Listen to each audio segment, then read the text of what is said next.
This is Frontier Opening Bell. I am hosting them of FII8 Wednesday, the 30th of October. Let's get into the show. Of course, we're coming to you today from Riyadh, Saudi Arabia, the venue of the 8th edition of the Future Investment Initiative Institute Annual Conference. Just a quick run through the African market for Tuesday. The Nigerian stock market went south by 0.66%. Below the 99,000 level. The BRVM eked out just 3 basis points, while the Egyptian stock market was down by 50 basis points. The Nairobi Securities Exchange was a big jump, 2.43%. That's the biggest single day upside for the Nairobi stock market since the start of October. And now the GSE in South Africa fell below the 88,000 by 0.39%. And that's the just to run through the African securities markets on the equity side for Tuesday. But here, let's get back to the summit here, a high profile conference of policy makers, policy leaders, business executives, energy, infrastructure, investment, business, finance, and everything else in between. The whole 9 years, as it were, of the world of business meeting here, hundreds and hundreds of delegates from around the world. The opening of the conference on Tuesday was done by none other than the chief executive of the FII8, the Future Investment Initiative Institute.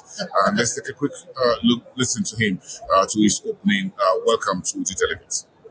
When we speak of infinite horizons, we are not merely picturing vast landscapes. We are invoking the limitless possibilities that define our human spirit.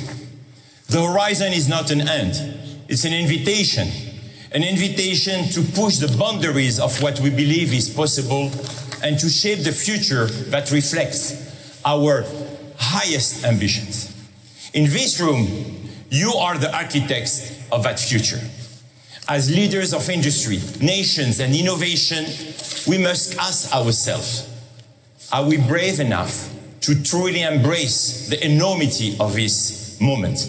Are we prepared to go beyond the known, beyond the immediate, and into the infinite? We stand at the crossroads where the choices we make will not just shape the next quarter or even the next decade, but the next era.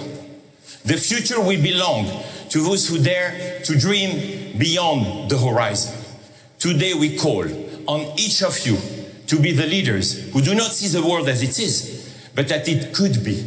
This is the essence of infinite horizons, a refusal to accept limits and a bold leap into the uncharted. But boldness demands courage.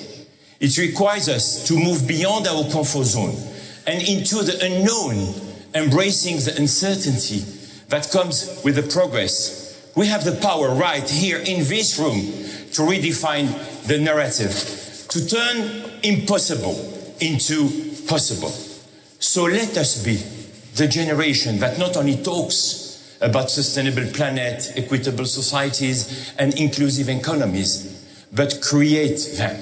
And of course, that's just part of the opening sequence. One of the key panels that was held on Tuesday was about investments and, of course, businesses across the world, how to galvanize a new horizon for the world of business and financing of the various projects that are needed around the world to create a new window of opportunities for investors, wealth creation, and big businesses. And that was part of what Nigeria's the chairman of Hess Holdings, Tony Elimelu, spoke about on this panel. Let's listen to his thoughts on entrepreneurship, how to create jobs for young generation in Africa, as well as energy. And I'd like to start with the demographics on the continent.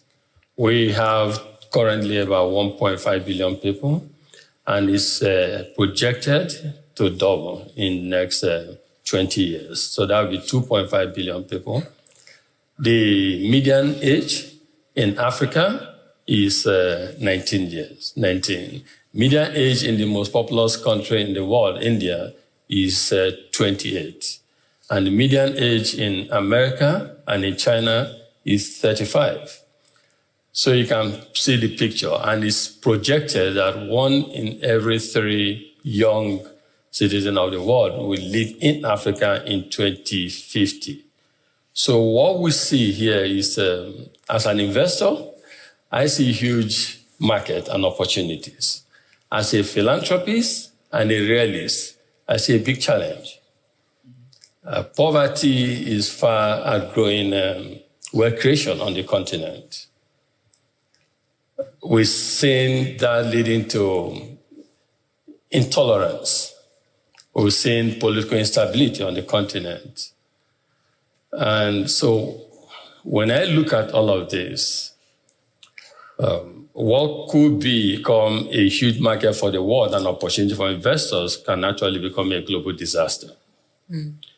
And we all must begin to address some of these issues. The big issue here is, how do we keep these young ones in Africa employed so that they don't become embarrassing or a risk to the rest of the world?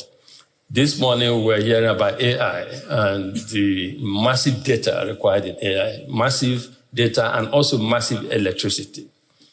And I listened to His Excellency speak not long ago, talking about mega gigawatts of electricity. But on the African continent, over 50% of the continent do not have access to electricity. Without access to electricity, Africa cannot industrialize. Without industrialization on the continent, jobs will not be created.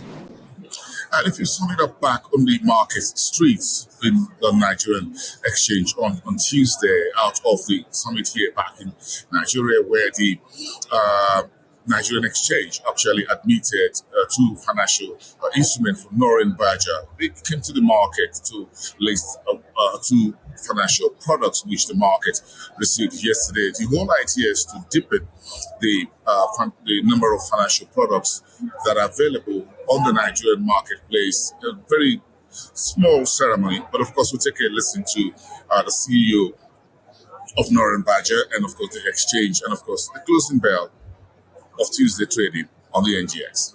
Today marks a milestone in the Norrenberger story. At Norrenberger, we have a vision to ensure that there is one Norrenberger product or service in every household in Nigeria.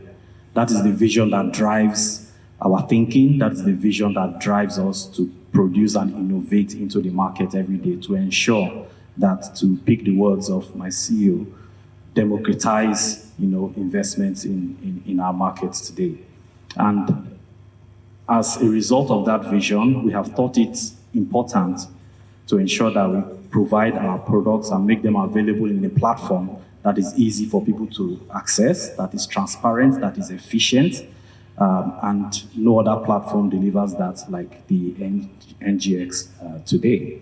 So the funds we are listing are two of our funds, the Norrenberger Islamic Fund and the Norrenberger Turbo Fixed Income Fund.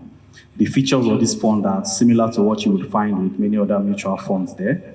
But I think one distinct advantage that you have for these funds is that retail investors are able to get distributions on a quarterly basis as against the annual that many other funds do. And investors also have the option to reinvest these dividends or receive them as cash. We are always proud and bold to say that our funds have consistently ranked among the top performers in their various categories, and that statement remains true today. And we believe that providing this opportunity for investors to be able to benefit from the value that these funds have provided over the years is something we really want to share across our nation.